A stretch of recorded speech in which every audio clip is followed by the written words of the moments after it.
Hi అందరికీ. నేనైతే cabbage fry చేద్దామని ఉల్లిపాయలు పచ్చిమిరపకాయలు తరుగుతున్నాను. కొట్టు దగ్గర పంపించా క్యాబేజ్ తీసుకురమ్మని. అయితే వచ్చి ఇదిగో ఈ చైర్లో కూర్చుంటారులే నా పక్కన, యూట్యూబ్లో కనిపిస్తారు. నేను ఉల్లిపాయలు తరిగేటప్పుడు అనుకుంటే అంతలోకి స్కూటీ సౌండ్ వినిపించింది. అంటే ఈ కొట్టు దగ్గరికి వెళ్ళా, రోడ్డు మీద మార్కెట్, చిన్న చిన్న మార్కెట్లు ఉంటాయి కదా, అక్కడికి వెళ్ళి ఉంటారులే అనుకున్నాను. అయితే వచ్చి కూరగాయలు ఇచ్చి నేను నా పక్కన కూర్చుంటారు అనుకుంటే, ఆయన కూరగాయలు ఇచ్చి ఇటు పక్కన కూర్చొని ఎవరో పిలిస్తే వెళ్ళిపోయారు. నేను యూట్యూబ్ చేస్తున్నానని అసలు ఐడియానే రాలా ఆయనకి. అయ్యో, తెలిస్తే నా భలే ఇష్టం, వచ్చి కూర్చునేవాళ్ళు. చూడండి.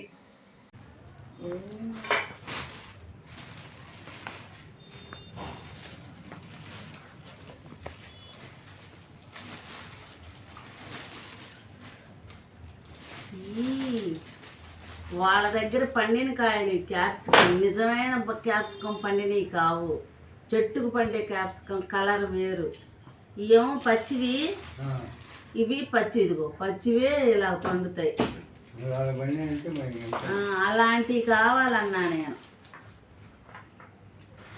ఇప్పుడు క్యాబేజ్ అన్నమాట.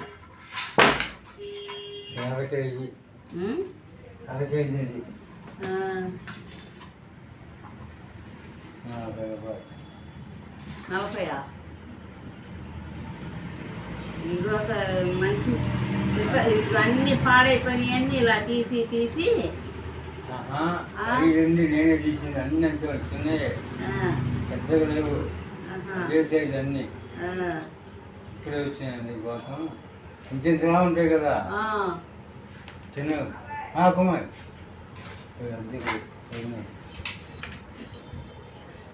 ఎవరు చెప్తున్నారు?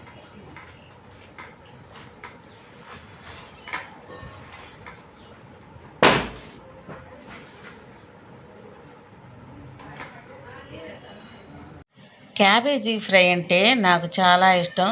చాలా సింపుల్గా అయిపోద్ది. చూడండి, ఒక గరిట ఆయిల్ పోసుకున్నానా, తాలింపు గింజలు వేసుకోవటం అంతే. అదిగోండి, కొంచెం వేసాను, జీలకర్ర కూడా కొంచెం వేసాను, పచ్చిపప్పు అవి వేసేసాను.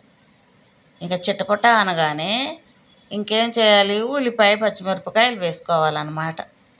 అవి వేగిపోయాక ఇక ఏం లేదు, కరివేపాకు వేసేసుకున్నాను. తర్వాత అద్దుకండి మునగాకు గుప్పెడేసుకున్నాను. చాలా బాగుంటుంది. అసలు కనిపించదు, అందుకే ఒక్క గుప్పెడే వేసుకున్నాను. కరివేపాకు ఎలాగ ఏగిద్దో మునగాకు కూడా అక్కడే అలాగే ఏగిపోయింది.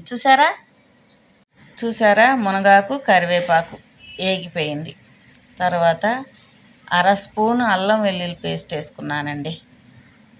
అది కొంచెం లైట్గా వేగాక ఇక క్యాబేజీ క్యాబేజీ అసలు నాకు ఇష్టం అండి.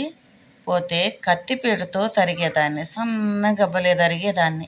కానీ ఇప్పుడు ఏం చేస్తున్నాను, కత్తిపీటతో కాకుండా ప్రతిదీ చిన్న చిన్నగా చాకుతో తరగటం నేర్చుకున్నాను అన్నమాట. అందుకే ఈసారి చాకుతో తరిగాను క్యాబేజీ. ఆయన తెచ్చిన మొత్తం తరిగేశాను. అది మగ్గాక ఎంత కొంచెం కూడా కాలేదండి, మా ఇద్దరికి ఒక్కసారికి వచ్చింది అంతే. చూస్తారుగా మీరే, అసలు ఎంత బాగుంటుందో ఫ్రై. అల్లం వెల్లుల్లి పేస్ట్ వేసాం కదా, ఇక దేంట్లో అదిగోండి అప్పుడే మగ్గిపోతుంది. చక్కగా ఇంక నీళ్ళు పోయినక్కర్లేదు. మనం క్యాబేజీ కడిగేసి ఒకసారి కడిగేసుకొని రెండోసారి మళ్ళీ మంచినీళ్ళు పోసుకొని తీసేసేటప్పుడు ఆ నీళ్ళతోనే సరిపోయిద్ది అనమాట చూసారా, ఈ ప్లేటు నాకు ఎప్పుడో మా పిల్లలు చిన్నప్పుడు చదివింపులకు వచ్చింది. ఆ ప్లేట్లో ఎవ్వరం తింటల్లా. ఇంకేం చేయాలా, పడేయలేము, మనసు ఒప్పదు. అందుకని ఇదిగోండి ఈ బాండీకి పనికి వచ్చింది. మళ్ళీ ఇంకా డేక్షాలు ఉన్నాయండి, వాటి మీదకి మూత గబ్బలే పనికి వస్తుంది. ఇట్లా వాడుకుంటున్నాను దాన్ని మాత్రం. ఇదిగోండి సాల్ట్ వేసాను, కొంచెం పసుపు. నేను గరిటె నూనె కూడా చూడండి ఎంత చక్కగా సిమ్లో పెట్టుకుంటే బాగా మగ్గిపోయిద్ది. ఇక మనం టమాటా వేయనక్కర్లేదు, ఏం లేదు. అది వేరుగా ఉంటుంది, ఇది వేరుగా ఉంటుంది అన్నమాట. అదిగోండి మూత పెట్టేసుకున్నా. ఎలా ఉందో చూసేద్దామా? వావ్! చూసారా, సిమ్ములో చక్కగా మగ్గిపోయింది. తిప్పి తిప్పి కొడితే మా ఇద్దరికి సగం ఒక్క పూటకు వస్తుంది అంతే. ఇదిగోండి ధనియాలు, జీలకర్ర పొడి, తరువాత కొంచెమే కారం వేసుకోవాలి. దీనికల్లా ఫ్రైకి తక్కువ వేసుకుంటేనే చాలా బాగుంటుంది, దాని టేస్ట్ తెలిసిద్ది అన్నమాట. నేను ముందుగానే సాల్ట్ వేసాను కదండి, ఇక వెయ్యను. కొత్తిమీర లేదులేండి, లేకపోతే ఇంకా బాగుంటుంది. చాలా చాలా బాగుంటుంది. సింపుల్గా అయిపోద్ది అనుకోండి. ఉల్లిపాయలు తరగటే కొంచెం లేటు, క్యాబేజ్ తరుక్కొని వెంటనే మగ్గబెట్టేసుకోవడమే, ఏం లేదు. అంత బాగుంటుందో వేడివేడి అన్నంలో తిని చూడండి, చాలా బాగుంటుంది. హాయ్ అండి, మీకు నచ్చినట్టయితే లైక్ చేయండి, షేర్ చేయండి, సబ్స్క్రైబ్ చేయటం మాత్రం మర్చిపోకండి. చూసారా ఎలా ఉందో? నిమ్మకాయ పిండుకొని అబ్బా పచ్చిమిరపకాయ నంచుకొని తింటే సూపర్గా ఉంటుంది. చూడండి కాలిపోతుంది, వేడివేడిగా ఉంది. ముద్ద కూడా రావట్లా. చూసారుగా అంత బాగుంటుంది. అదిగా ఎక్కువ ఎక్కువ కూర నేను తినేది. ఓకేనా? నచ్చితే లైక్ చేయండి.